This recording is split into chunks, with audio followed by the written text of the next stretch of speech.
How's it, dude? Xiaomi. They're a Chinese phone manufacturer with one of the greatest success stories in history. They've only been making phones since 2011, yet they're the third biggest phone company on earth. They outsell Oppo, Vivo, and in certain markets, they even outsell Apple and Samsung. They're the youngest company in the Fortune 500, and their CEO is the 66th richest man on earth. So what happened? How does a tiny little Chinese business become one of the most influential companies on the planet in just a few short years?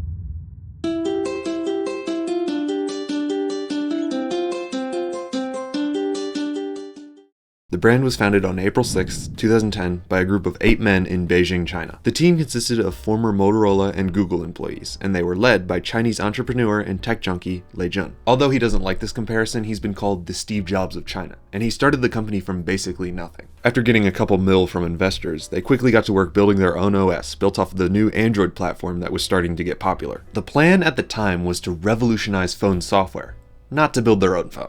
They liked Android, and because it was open source, they could customize it to create a better user experience with more features and customization. On August 16th, 2010, they released their product. It was called MIUI, and it was based on Android Froyo. Fun fact, according to their website, Mi stands for either Mobile Internet or Mission Impossible. The new program could be sideloaded onto the Nexus 1, which was a widely popular phone, and it could be customized to the user's pleasure. The initial build only supported Chinese, but developers quickly translated it into many other languages. MIUI v2 released about a year later. It was based on Android Gingerbread. I'll admit, about is a weird word to use there, but I couldn't find an exact release date. By now, the unique and customizable approach to software design was being recognized. Xiaomi's blog said that shortly after the release, their user count was well over 500,000. Okay, now it's 2011, and the company's doing pretty well for themselves. For only being around for 1 year, they've already placed their groundbreaking software on the map. With all of this popularity in business, they decided to also start developing their own phones. In August of 2011, they announced the Xiaomi Mi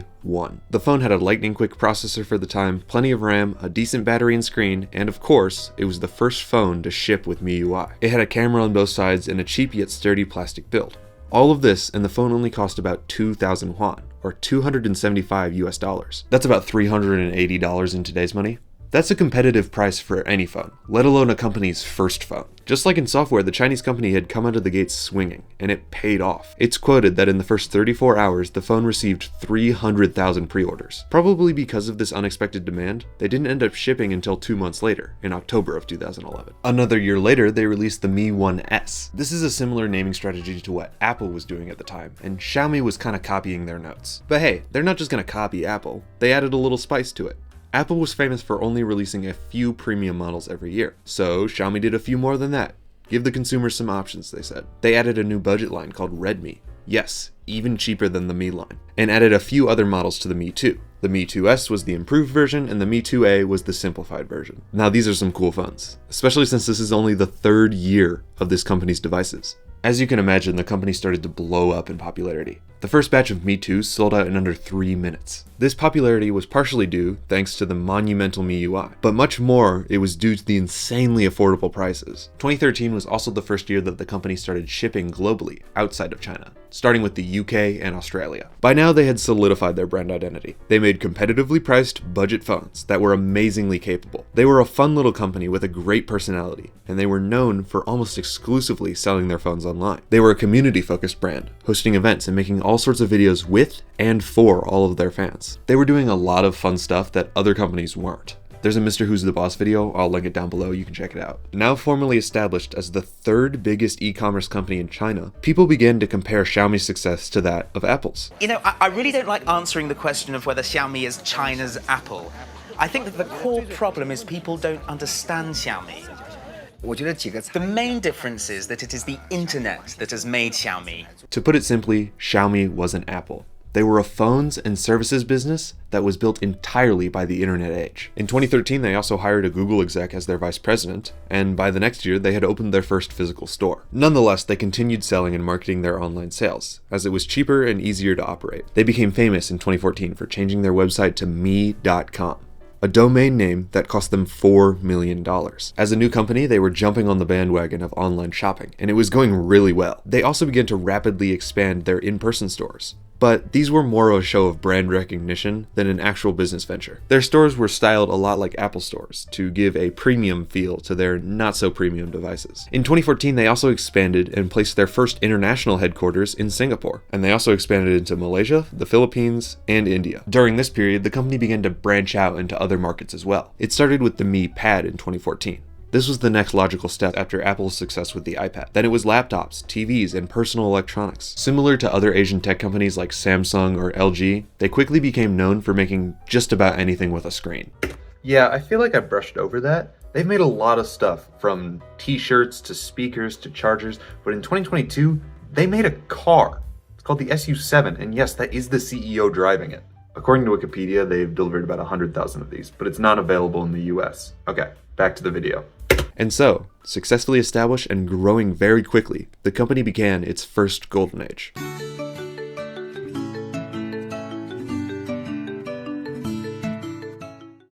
Around this time, the company stayed somewhat conservative in their device releases. They stuck mostly to their Mi and Redmi lines, with plenty of variations, but using a consistent and understandable numbering scheme. By 2014, the company was number 3 in China and number 8 in the world in terms of market share in phones. This was incredible for a company that was just a few years old. They made a lot of devices during this period.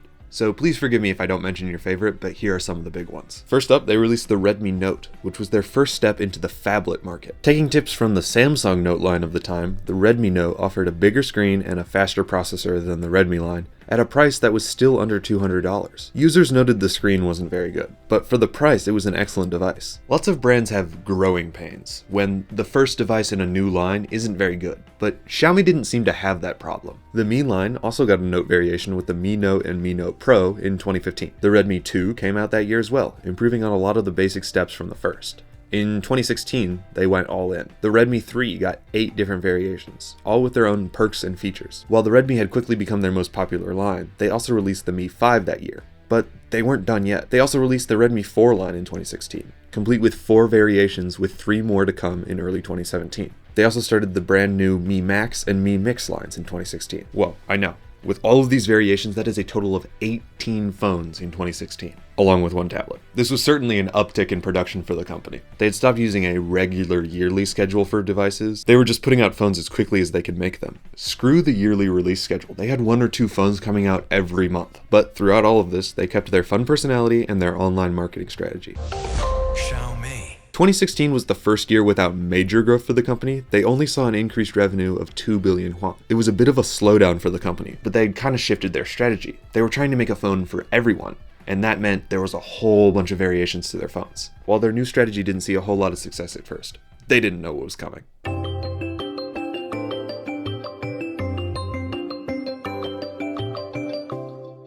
At the end of 2016, Xiaomi partnered with ABC Data to make their phones officially available in the European Union. In February of 2017, they officially opened for business in Pakistan. Their sales absolutely exploded almost overnight. The Mi 6 flagship released in April. It was the first Xiaomi phone with multiple cameras. And then the Mi Max 2 in May.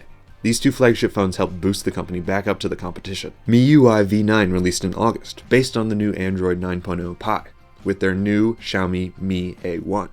Also known as the 5X. It was easily one of their most revolutionary phones. Not only did it have their newest revolutionary leap in software, but it offered a lightning-quick Snapdragon 625 processor. It was actually the first ever phone to be compatible with Android One, with the slogan, "Created by Xiaomi, powered by Google." They opened for business in Spain and the Philippines, and by now they had become so popular, they had overtaken Samsung and Apple in India. They became the number 1 company in both India and Ukraine. By 2018, they were at number 4 globally, close behind Apple, Samsung, and Huawei. But wait, who's Huawei? I made a whole video about it, but in many ways, Huawei was very similar to Xiaomi. They were both Chinese, they both had taken the world by storm with their fun online marketing, and they both excelled at cheap yet impressive phones. The only difference was that Huawei had been at it for longer, they sold in the US market, and they had a deeper penetration into the premium phone market.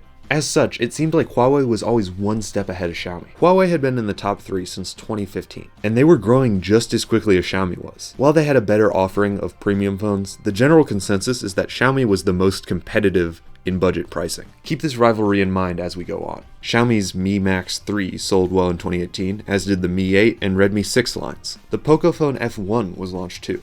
The phone eventually morphed into the Poco line. Like I said, all of these phones were incredible for the time, and of course, competitively priced. 2018 was also the start of the Black Shark line, which was Xiaomi's attempt at the gaming phone category, made popular by ROG and Razer. The phone featured a fast screen, large battery, and edgy design. It came bundled with an attachable controller, and they dropped the Xiaomi branding. It was simply sold as the Black Shark. It was also sold at a price of around $500, which is on the pricier side for a Xiaomi phone, but that's like dirt cheap for a gaming phone. While the phone at the time was considered a bit of a gimmick, it still offered incredible specs for the price. 2019 was easily their best year yet, and they saw incredible growth. They became the youngest company on the Fortune 500 list at only 9 years old. By now, the Redmi line was easily their best seller, especially the Note variants. The Note 7 and Note 7 Pro sold 20 million units, and later that year, the Note 8 and 8 Pro sold 30 million units. It's their best-selling phone that they've ever made, and I actually have one in the original box right here. You can see that their phones were offering something that other manufacturers just weren't. Sure, other phones had a nice screen or a fast processor, but none of them were doing it for this cheap. This phone here, the Note 8 Pro, their nicest flagship phone.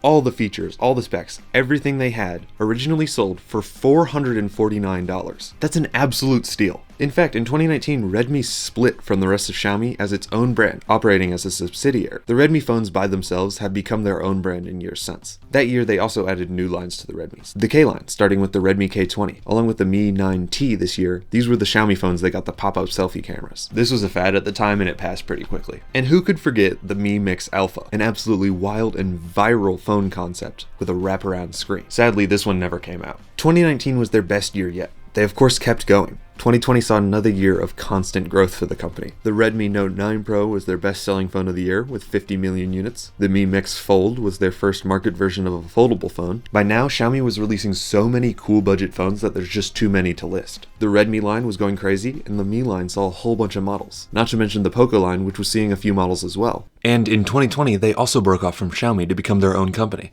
And lastly, the Black Shark line saw 3 models in 2020. Like I said, they always stuck to their plan, make a fun phone for everyone, and make it super cheap. But that begs the question, why were these phones so cheap?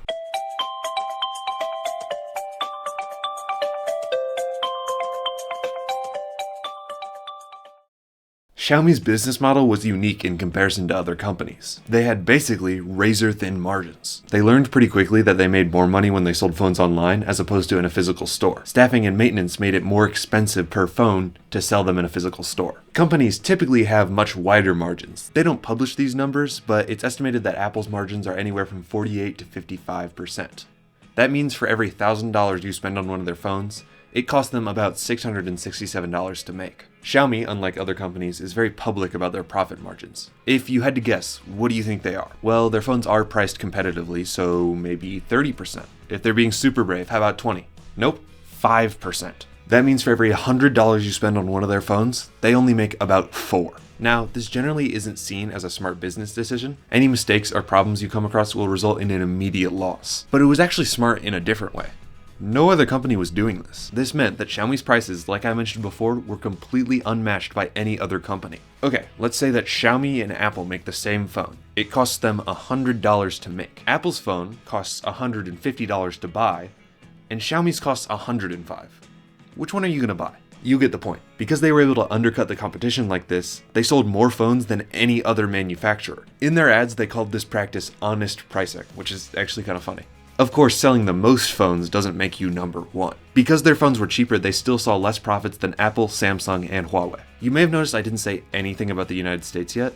That's because Xiaomi was able to do all of this without ever selling phones in the US. In the United States, the phone industry is closely tied to the carrier industry. Android Authority talks about it in their article, I'll link it down below in the sources. The gist is, in America, carriers operate by offering deals on phones, and Xiaomi couldn't make profit off of that. These discounts would cut into their profit margins until they were making a loss on every single phone, so it just wasn't feasible to sell in the United States. Through the late 2010s, Xiaomi started opening a bunch of physical stores. But like I said, they weren't really making money on these locations, it was more just to show off their brand and get more people to recognize them. As far back as 2018, Xiaomi expressed interest in expanding into the US, but that still hasn't happened. Apart from some chargers and some speakers, Xiaomi has never officially sold devices in the States. Their biggest competitor, Huawei, was actually quite dependent on the US market. One of the reasons they were ahead of Xiaomi was because they had access to all these customers that Xiaomi didn't, which made it a huge win for Xiaomi when Huawei got cut off. In 2020, because of current events, there was a huge push of anti-Chinese company sentiment in the US government. It's the same reason TikTok got banned, and it hit Huawei pretty hard too. These Chinese company bans transcend the party system. Trump did it, Biden did it. I don't care who you voted for, put the keyboard down. Thankfully for Xiaomi, however, they didn't sell in the US, so the bans left their company virtually unaffected. After Huawei got banned, they basically died, and they left a gap in the enthusiast and cheap phone market that was quickly filled by Vivo, Oppo, and especially Xiaomi. In 2021, Xiaomi jumped from a 10% to a 14% global market share, and they now sat firmly in third place. They even briefly passed Apple in Q2 of that year, but it didn't stick. Still though, they were on top of the world, with virtually no competitors in the field. So what happened next?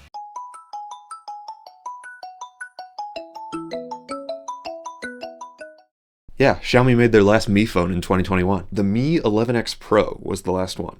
In the middle of the product cycle, they decided to drop the Mi branding. This was just an attempt to help unify their products. This line continued with the Xiaomi 11T and 11T Pro. As you can see, they just dropped the Mi prefix and used the Xiaomi branding. Basically, the Redmi brand was a subsidiary, and it was their most budget offerings, and the Xiaomi brand was everything else. Mid and flagship devices that were still quite cheap considering. This also included the Mix line and the Black Shark line, which by the way was getting super good. These mid-priced gaming phones were really impressive. Just like other companies realized though, a gaming phone isn't really profitable. The last one was the Black Shark 5 Pro in 2022. The Mix line was not very frequent, but it was basically their experimental line. Any new ideas, just put it into that. In recent years, that just means it's a folding phone line. Since overtaking Huawei, Xiaomi has stayed at number 3 globally, as of writing this video. Which, by the way, we don't have a whole lot of data on 2024 yet, but Xiaomi stayed at number 3. As I'm looking at their sales in recent years, I can only describe them as stagnant. They lost a little bit of their profit in the last couple of years. Nothing major though. I can only imagine this is because they've been kinda samey. They haven't tried anything new and crazy recently, like the Mi Mix Alpha back in 2019. I mean, heck, Huawei's been making headlines with their trifold phone. Xiaomi hasn't done anything crazy that's gotten them a whole lot of new customers.